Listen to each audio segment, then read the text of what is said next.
بسم اللہ الرحمن الرحیم وقال نسوة فی المدینة امرأة العزیز تراود فتاها عن نفسه۔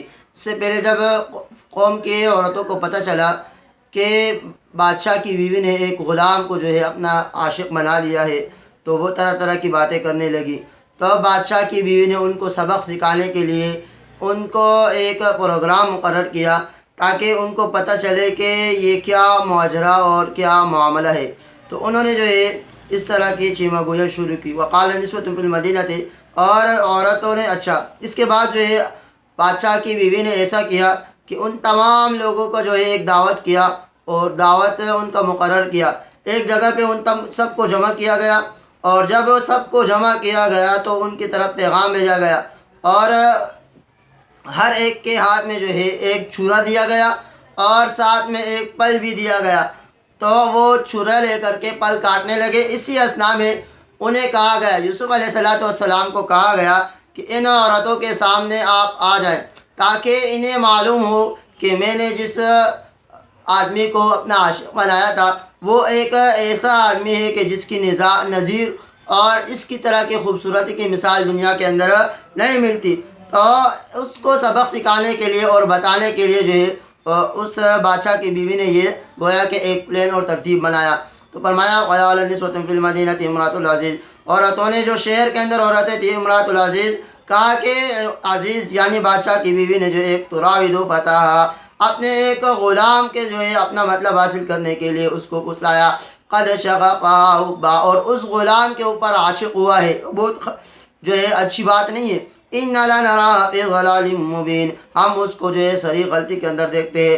فَلَمَّا سَمِعَتْ بِمَكْرِهِنَّ، عورتوں کے یہ چیمہ گوئی سننے کے بعد جو ہے ان عورتوں کو پیغام بھیجا، تمام عورتوں کو پیغام بھیجا۔ وَأَرْسَلَتْ إِلَيْهِنَّ وَأَعْتَدَتْ لَهُنَّ مُتَّكِئًا، اور ان کے لیے ایک پروگرام مقرر کیا، اس میں ان کے لیے تکیے لگائے گئے تاکہ آرام اور سکون سے بیٹھ جائے۔ وَآتَتْ كُلَّ وَاحِدٍ مِّنْهُنَّ سِكِّينًا، اور ہر ایک کو جو ہے ایک چاقو بھی دیا گیا، اور چاقو کے ساتھ ساتھ کہتے ہیں کہ پل بھی دیا گیا تاکہ اس کے اندر وہ مصروف رہے۔ وقالت اخرج علیہن، اور اس کے بعد جو ہے کہا گیا یوسف علیہ السلام سے کہ ان عورتوں کے سامنے آ جاؤ۔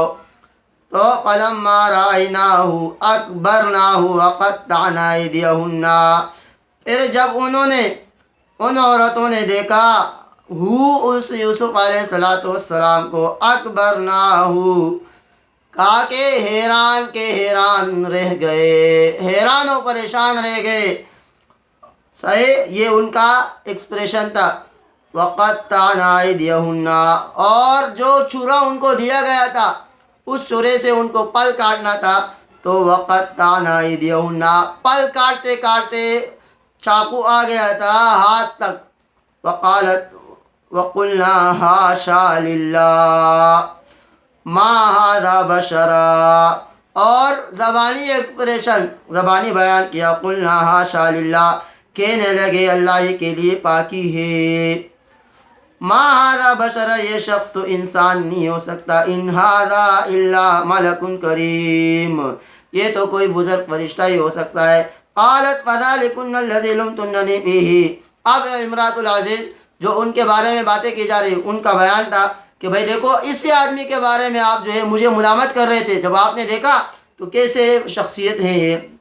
فقال ذلکن الذی لمتننی فیہ، ان کے بارے میں تم مجھے برا بھلا کہتے، وَلَقَدْ رَاوَدتُّهُ عَن نَفْسِهِ، میں نے اس سے اپنا مطلب نکالنے کے لیے جو ہے اس کو پھسلایا، فَاسْتَعْصَمَ، پس اس نے اپنے آپ کو بچایا۔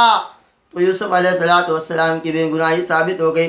وَإِن لَّمْ يَفْعَلْ مَا آمُرُهُ، اور کہا کہ اگر آئندہ بھی یہ میرا کام نہیں کرے گا تو لَيُسْجَنَنَّ، تو میں اس کو قید میں ڈالوں گا، أَوْ لَيَكُونَ مِنَ الصَّاغِرِينَ، یا یہ صاغرین ایسے لوگوں میں ان کا جگہ ہوگا کہ جو عزت دار نہیں ہے۔ قال رب السجن احب الی مما یدعوننی الیہ، تو یوسف علیہ السلام نے جب یہ سنا تو کہا کہ مجھے جیل جانا پسند ہے۔ اب جیل جانا پسند کی یوسف علیہ السلام نے، مما یدعوننی، اس کام سے جس کی دعوت مجھے دے رہے ہیں، وَإِلَّا تَصْرِفْ عَنِّی، ورنہ تو ان کے قید سے مجھے بچاؤ، اصبو الیہن، کہ میں ان کی ایسا نہ ہو کہ میں ان کی طرف میں واقع من الجاہلین، اور نادانی میں کام میں گزروں۔